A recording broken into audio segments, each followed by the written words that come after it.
दोस्तों आज मैं valley of the dead movie को एक्सप्लेन करने वाला हूँ। अगर आपको कहानी पसंद आए तो वीडियो को लाइक और चैनल को सब्सक्राइब कर देना। Now let's explain this movie. कहानी की शुरुआत में हम एक घाटी को देखते हैं जहाँ पर एक कपल अपनी एनिवर्सरी सेलिब्रेट कर रहे होते हैं। तभी वहाँ एक जर्मन ऑफिसर अपने सैनिकों के साथ आता है और वो कपल उस ऑफिसर को ड्रिंक ऑफर करते हैं, जिसे पीने के बाद उस ऑफिसर को खांसी आ जाती है। इस पर वहाँ के सभी लोग उस ऑफिसर पर हंसने लगते हैं। इस पर ऑफिसर उन पर गुस्सा हो जाता है और वहाँ मौजूद सभी लोगों को गोलियों से भून देता है। इसके बाद हम इस मूवी के मेन कैरेक्टर जैन लोजानो को देखते हैं। इसे कुछ सिपाहियों ने पकड़ लिया होता है और जैसे ही वो लोग उसे मारने वाले होते हैं तभी वहाँ इसके अंकल पहुंच जाते हैं और उसे बचा लेते हैं, क्योंकि उसके अंकल एक जनरल होते हैं और उसे बताते हैं कि उन्होंने उसे तीसरी बार बचाया है। और इसके बाद जैन लोजानो के अंकल उसे एक चिट्ठी देते हैं जिसे मीलों दूर पहुंचाना होता है। इस पर जैन लोजानो अपने चाचा को बताता है कि उसे गाड़ी चलाना नहीं आता।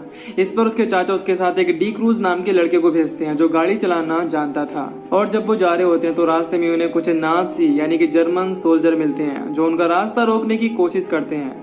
इस पर जैन उन्हें बताता है कि वो एक सोल्जर है जो सरकारी काम से बाहर जा रहा है और वो बड़ी ही समझदारी से उन जर्मन सोल्जर से बचकर निकल जाते हैं। थोड़ी देर बाद उसी रास्ते में उन्हें एक प्लेन का पायलट मरे हुए हालत में मिलता है जिसके दोनों पैर कटे हुए होते हैं। इस पर जैन और डी क्रूज सोचते हैं कि ये उनका कोई सोल्जर है और जब वो दोनों वहाँ पहुँचते हैं तो वहाँ उनके पीछे से कुछ रिपब्लिक सैनिक उन्हें घेर लेते हैं। जिसके बाद वो जैन और डी क्रूज को बंदी बना लेते हैं और उनके पास जो भी हथियार होते हैं उन्हें वो सैनिक ले लेते हैं। अब जैसे ही वो सैनिक उन्हें लेकर जाने लगते हैं तो उनका एक साथी उस मरे हुए पायलट की तस्वीर लेने लगता है। तभी वो देखता है कि वो पायलट जिंदा है और वो पायलट उस पर हमला करके उसके गले पर काट कर उसे मार डालता है। तभी उनका सैनिक ब्रोस्की आता है और उस पायलट को दूर फेंक देता है और कुछ देर बाद हम देखते हैं कि वो पायलट उनकी ही ओर आ रहा है। जब वो पायलट उनकी ओर बढ़ने लगता है तो सैनिक ब्रोस्की उस पायलट के पूरे शरीर पर गोली चलाता है, लेकिन वो पायलट नहीं मरता। तभी उनका एक साथी उसके सर पर गोली मारता है और तब उसकी मौत हो जाती है। उसके बाद हम देखते हैं कि उनका वो साथी जिसे पायलट ने मार दिया था वो भी अब जिंदा हो गया है और उन पर हमला करने की कोशिश करता है, जिस पर वो लोग उसे भी मार डालते हैं। तभी वो लोग देखते हैं कि 3 जेट जा रहे हैं, इसीलिए वो लोग तुरंत अपनी छावनी की ओर निकल पड़ते हैं और रास्ते में उनका कैप्टन सार्जेंटो जैन से पूछता है कि यहाँ क्या हो रहा है। इस पर जैन कहता है कि मुझे कुछ नहीं पता कि यहाँ क्या हो रहा है। और जब वो लोग अपनी छावनी पर पहुंचते तो देखते हैं कि उनके सारे साथी मारे गए हैं।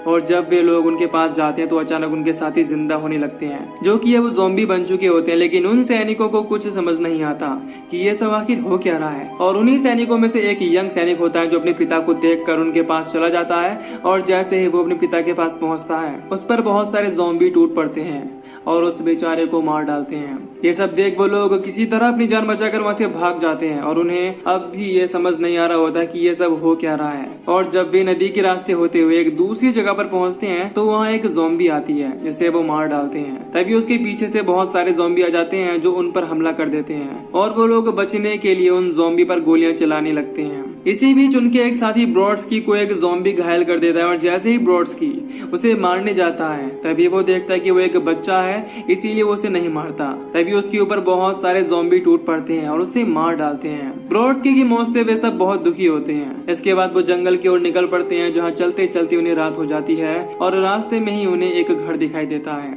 जब वो लोग वहाँ जाते तो वहाँ रफीर, जुरैल और एक नन लेडी सार फ्लोर नाम के 3 लोग होते हैं जो अभी जिंदा और सेफ होते हैं। और जब वो लोग उन्हें देखते हैं तो उन्हें दुश्मन समझकर इन पर गन तान देते हैं। इस पर ये लोग उन पर भी गन तान देते हैं। तभी जैन उन लोगों को समझाता है कि हमें आपस में लड़कर गोलियां बर्बाद नहीं करनी है, अगर हमें अपनी जान बचानी है तो मिलकर लड़ना होगा। इसके बाद वो लोग एक साथ उस घर में ठहरते हैं जहाँ उनका एक साथी मिगेल एंड्रू और रफीर घर के ऊपर वाले कमरे से घर के बाहर नजर रखते हैं, जहाँ एंड्रू बहुत बुरी हालत में कुत्ते को देखता है जो उस घर के बाहर घूम रहा होता है। और इधर जब जैन उसे चिट्ठी से अपनी सिगरेट जलाता है तो आग की गर्माहट से वो चिट्ठी एक नक्शे में बदल जाती है। तब उसे पता चलता है कि वो कोई मामूली चिट्ठी नहीं बल्कि एक नक्शा है।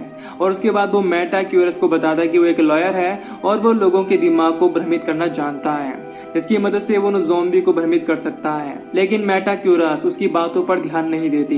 इधर जब मिगेल एंड्रू बाहर देखता है तो उसे वही कुत्ता फिर दिखाई देता है और थोड़ी देर बाद उस कुत्ते की आवाज सुनाई देती है। इसीलिए एंड्रू जब दोबारा बाहर देखता है तो उसे एक ज़ॉम्बी उनकी तरफ आता दिखाई देता है, इसीलिए वो उसे गोली मार देते हैं। और जैसे ही वो उसे गोली मारते हैं उनके पीछे से बहुत सारे ज़ॉम्बी आ जाते हैं जो उन पर हमला कर देते हैं। इसीलिए वो लोग पीछे के दरवाजे से वहाँ से भाग जाते हैं और उन ज़ॉम्बीज को उस घर के साथ बम से उड़ा देते हैं और घाटी की ओर निकल पड़ते हैं। इसके बाद जब वो रास्ते में होते हैं तो देखती हैं कि घाटी को जर्मन लोगों ने बिजली के तारों से घेर दिया है और तभी उनकी एक लेडी साथी मेटाकुरस की नजर उनके दोस्त ब्रोस्की पर जाती है जो ज़ॉम्बी बन गया होता है और उन तारों पर लटक कर तड़प रहा होता है, जिसकी हालत उन लोगों से देखी नहीं जाती। इसीलिए जैन ब्रोस्की को गोली मारकर शहीद कर देता है। इसके बाद जैन उन्हें वो नक्शा दिखाता है। वो लोग जहाँ होते हैं नक्शे में उस जगह पर रेड क्रॉस का निशान लगा होता है। इसे देखकर वो लोग सोचते हैं कि ये सब जैन का काम है, उसी की वजह से वो लोग फंसे हुए हैं। लेकिन जैन उन्हें बताता है कि उसे खुद इसके बारे में नहीं पता था कि ये एक नक्शा है। और जब जैन उन्हें घाटी की ओर जाने के लिए कहता है तो वो लोग उस पर विश्वास नहीं करते,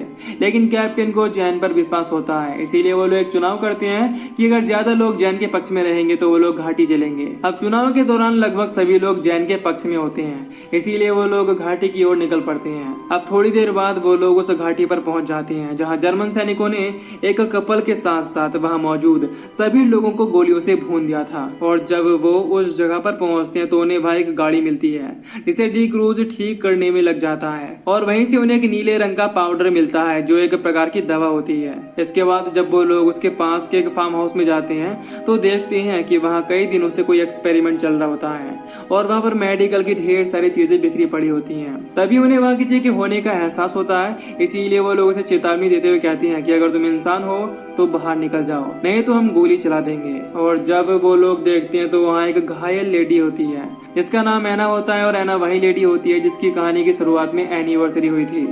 इसीलिए वो लोग ऐना से पूछते हैं कि यहाँ क्या हुआ। इस पर ऐना बताती है कि उसकी एनिवर्सरी पर कुछ जर्मन सैनिक आए जिन्होंने वहाँ पर मौजूद सभी लोगों को गोलियों से मारना शुरू कर दिया और गोली लगने की वजह से उसके पति उसके ऊपर गिर गए, जिसकी वजह से वो बच गई। और उसके बाद वो किसी तरह से बचकर इस फार्म हाउस में छिप गई और देखा कि जर्मन लोग मरे हुए लोगों पर नीला पाउडर डालकर एक एक्सपेरिमेंट कर रहे हैं। इससे मरे हुए लोग खड़े होकर अपने पैरों पर चलने लगे। अब तभी उनके एक दोस्त को उस एक्सपेरिमेंट की एक फाइल मिल जाती है जिसकी वजह से उसे उस एक्सपेरिमेंट के बारे में पता चल जाता है। और जब उसके साथी उससे वो फाइल मांगते हैं तो उनका दोस्त उन्हें वो फाइल नहीं देता क्योंकि वो अपने दोस्तों को धोखा देकर वो फाइल गवर्नमेंट को देना चाहता था। और जैसे ही वो उस दरवाजे से बाहर निकलता है तो ज़ॉम्बी उसे मार देते हैं और इसीलिए वो सभी लोग उस दरवाजे को बंद करके वहाँ के पीछे के दरवाजे से भागने लगते हैं। अब क्योंकि ऐना घायल थी इसीलिए उसको जुरैल लेकर भागने लगता है। तभी ऐना ज़ॉम्बी बन जाती है और जुरैल पर हमला कर देती है। तभी वहाँ रफीर और सोला जाते हैं और जुरैल को ऐना से बचा लेते हैं, लेकिन ऐना रफीर के जूते पर काट लेती है।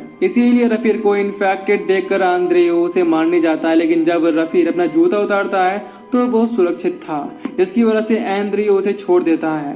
उसके बाद सभी लोग वहाँ से भागने लगते हैं और जैसे ही सभी लोग वहाँ से बाहर निकलते हैं तो कैप्टन देखता है कि नैनो खुद को उस हाउस में कैद कर लेती है, क्योंकि जब वो जुरैल को बचा रही थी तो ऐना ने उसे काट लिया था। कैप्टन उसे कुछ विस्फोटक सामग्री देता है जिसके बाद वो कमरे में खुद को कैद करके अपने साथ उन सबको मार देती है।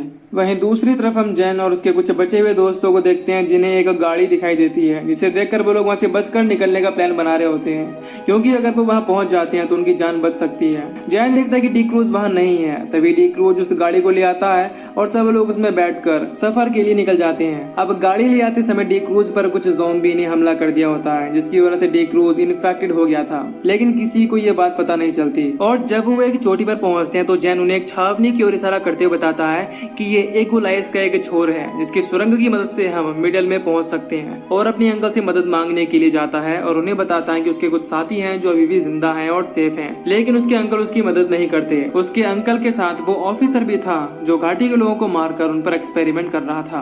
अब जब उसके अंकल उसकी मदद नहीं करते तो जैन वापस आ जाता है और वहीं वो ऑफिसर उसके अंकल को धोखे से मार देता है। इधर डी क्रूज के शरीर का रंग बदलने लगता है। वो समझ जाता है कि अब वो भी ज़ॉम्बी बन जाएगा जो अपने साथियों के लिए खतरा बन सकता है। इसीलिए वो विस्फोटक सामग्री लेकर उस छावनी की ओर निकल जाता है ताकि उसकी मौत एक शहीद की मौत हो। इसके बाद जैन और उसके साथी उस सुरंग की ओर जाने लगते हैं और जब वो लोग सुरंग के पास पहुंचते हैं तो देखते हैं कि उनके पीछे ज़ॉम्बी की पूरी फौज आ रही है। और जैसे ही वो लोग सुरंग में पहुंचते हैं तभी ज़ॉम्बी उन पर हमला कर देते हैं और वहाँ के सभी सैनिकों को इन्फेक्टेड कर देते हैं। वहाँ सिर्फ जैन और उसके साथी बचते हैं। अब जब जैन, कैप्टन और मेटाक्यूरस बचकर भाग रहे होते हैं तभी वो ज़ॉम्बी से चारों ओर से घिर जाते हैं और जैसे ही वो ज़ॉम्बी उन्हें मारने वाले होते हैं तभी वहाँ रफ़ी आकर उन्हें बचा लेता है और वो तीनों उस बीमारी का एंटीडोट लेने लैब की ओर निकल जाते हैं। उधर कैप्टन वहां से निकलने के लिए वहां खड़ी रेलगाड़ी को स्टार्ट करने चला जाता है और इधर जुरेल और आंद्रियो ज़ॉम्बी से बचने के लिए एक ट्रक में घुस जाते हैं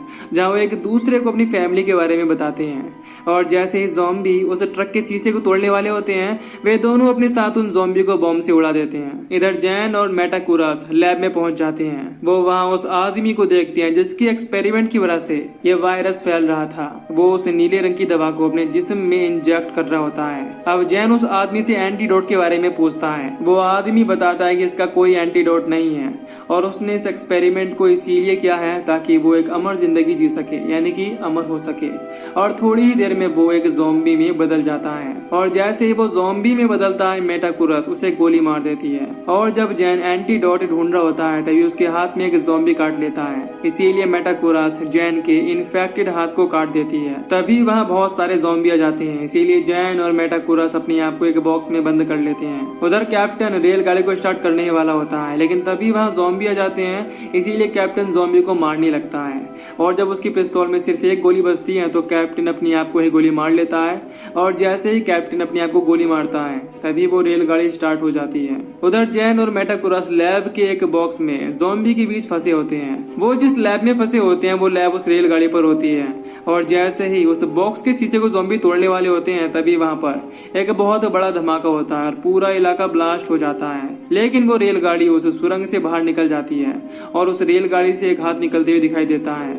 हम देखते हैं कि जैन और मेटाकुरस जिंदा होते हैं। इसके बाद मेटाक्यूरस जैन को उसके घर छोड़ने जाती है। जैन उसे अपने पास रुकने के लिए कहता है लेकिन वो नहीं मानती और उसे छोड़ने के बाद अकेले ही वहां से चली जाती है और इसी के साथ ये कहानी यहीं पर खत्म हो जाती है। तो दोस्तों अगर आपको इस मूवी की एक्सप्लेनेशन पसंद आई हो तो वीडियो को लाइक और चैनल को सब्सक्राइब कर दीजिए। बाकी मैं मिलूंगा आपसे न्यू वीडियो में। Till then take care, love you, bye bye.